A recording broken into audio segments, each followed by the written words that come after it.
Alors aujourd'hui, nous allons vous présenter le diagnostic interne d'une entreprise. Alors avant de rentrer dans les détails de toutes les analyses qu'il faudra faire pour le diagnostic interne d'une entreprise, je vais vous dire ce que c'est et en quoi cela consiste. Alors la diagnostic interne d'une entreprise est une démarche de stratégie marketing qui permet d'établir l'état des lieux de l'entreprise, des ressources de l'entreprise pour pouvoir identifier ses points forts et ses points faibles. Cela va permettre de mettre en évidence les problèmes rencontrés par l'entreprise, identifier ses axes d'amélioration et gagner en compétitivité. Cela va permettre de prendre des décisions stratégiques adaptées. Alors, dans un premier temps, on a l'analyse de l'environnement de l'entreprise. Pour ce faire, on a décidé de vous montrer la macro et la microéconomie, environnementale, pardon. Tout ce qui concerne la macroéconomie, c'est ce qu'on a vu en cours, c'est-à-dire ses concurrents, qu'ils soient directs ou indirects. En fait, cela permet de savoir si l'entreprise a le monopole ou s'il est oligopole, etc. Ensuite, ça sera son histoire, d'où...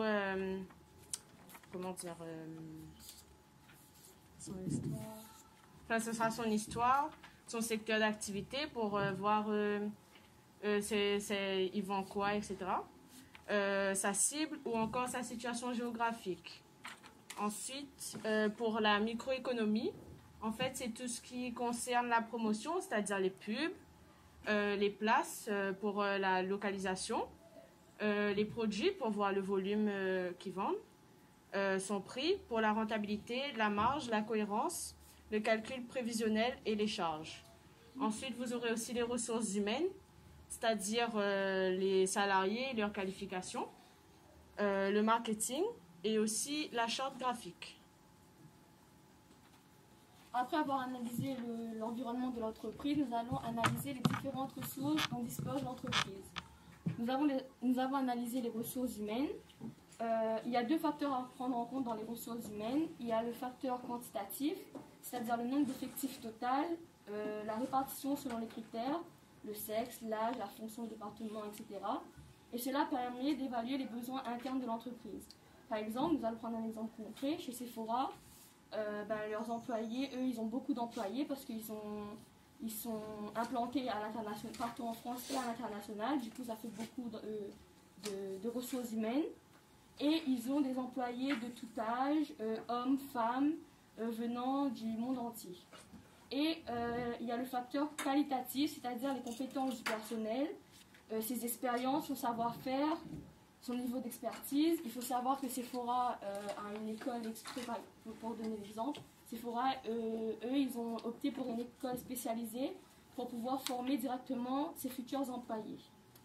Et ensuite, il y aura l'évaluation du niveau de confort du personnel, ce sera ses congés, la rotation du personnel au sein de l'entreprise et comment gérer les accidents de travail.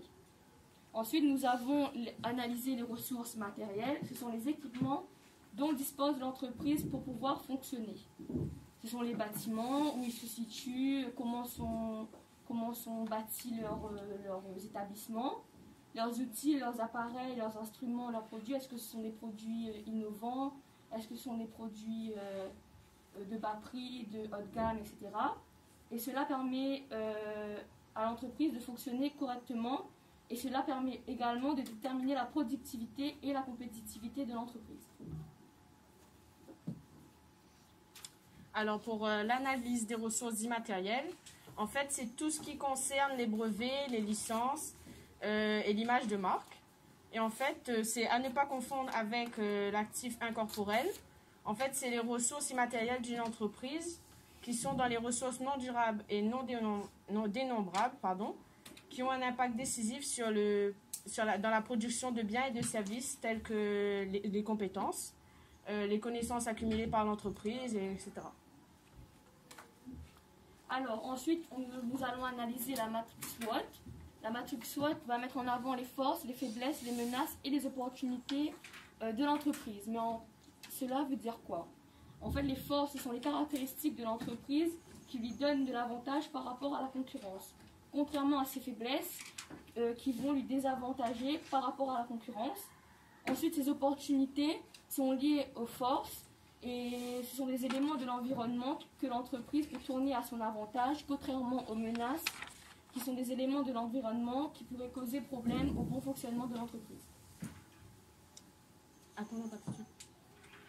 Et en fait, pour rejoindre ce que Julia a dit, pour vous donner un exemple, en fait, comme Sephora par exemple, au niveau de ses forces, c'est plutôt que c'est une marque propre en fait, parce que elle commercialise sa propre marque.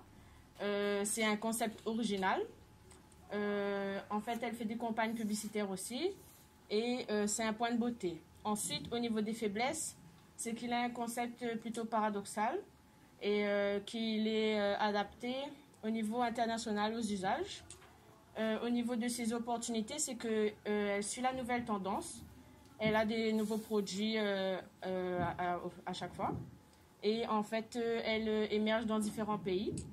Et au niveau des menaces, c'est que ses concurrents sont sur place, vu qu'ils ne vendent pas uniquement sa marque. Il subit aussi la crise économique et la distance culturelle. Alors, au niveau de la matrice BCG, pardon. Au niveau du taux de croissance du marché et de la part du marché détenu de l'entreprise, en fait, c'est un outil qui va permettre de mettre en évidence à partir du portefeuille de l'activité de l'entreprise le potentiel de rentabilité de l'entreprise. En fait, elle se structure sur 4 points, sur vedette ou star, vache à lait, dilemme, point mort. Et en fait, ces 4 points définiront le taux de croissance du marché et la part relative du marché aussi. Ensuite, nous avons la matrice d'Ishikawa. Cette matrice est un outil de résolution de problèmes de l'entreprise. Alors, au bout, nous avons les faits. Les faits, c'est le problème que rencontre l'entreprise. Et les branches sont les causes qui peuvent mener au problème. Et pour déterminer ces causes-là, nous avons établi la méthode des 5 M. Nous avons les matières, les matériaux utilisés, est-ce que cela a impacté au problème. Les méthodes sont le processus de production d'un produit ou d'un service. Les machines, le matériel, les appareils, les instruments, les produits. La main-d'œuvre, c'est l'ensemble des ressources humaines et le milieu, le contexte concurrentiel et l'état du marché. Et au final, en analysant chaque point par point, on va pouvoir déterminer si la cause du problème est dans un de ces points pour pouvoir résoudre au final le problème. Après, au niveau de la méthode Six Sigma, en fait, cet outil il est utilisé pour évaluer l'efficacité de la production d'une tâche donnée et de voir si cette production correspond réellement aux attentes du marché.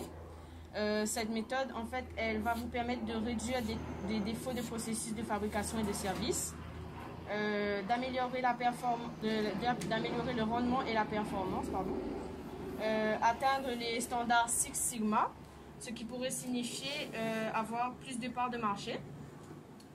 Elle permet aussi de développer une culture de management par les résultats à travers les mesures, augmenter les gains grâce à la maîtrise des processus et à la réduction des pertes et des coûts liés aux retouches et ajustements.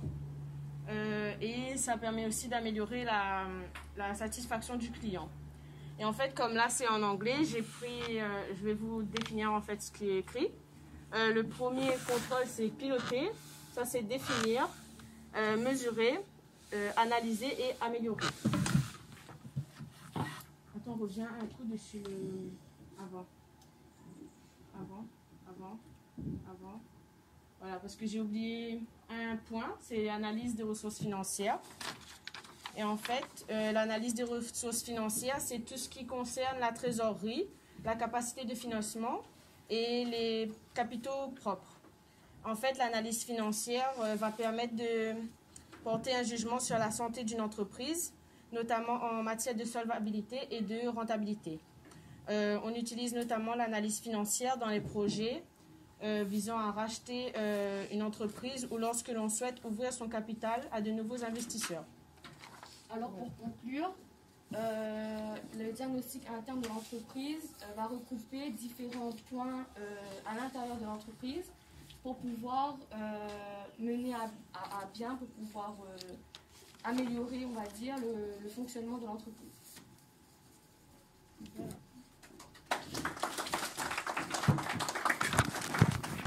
Vous avez des questions? Ça va vite, hein? Allez, vas-y, fais-le.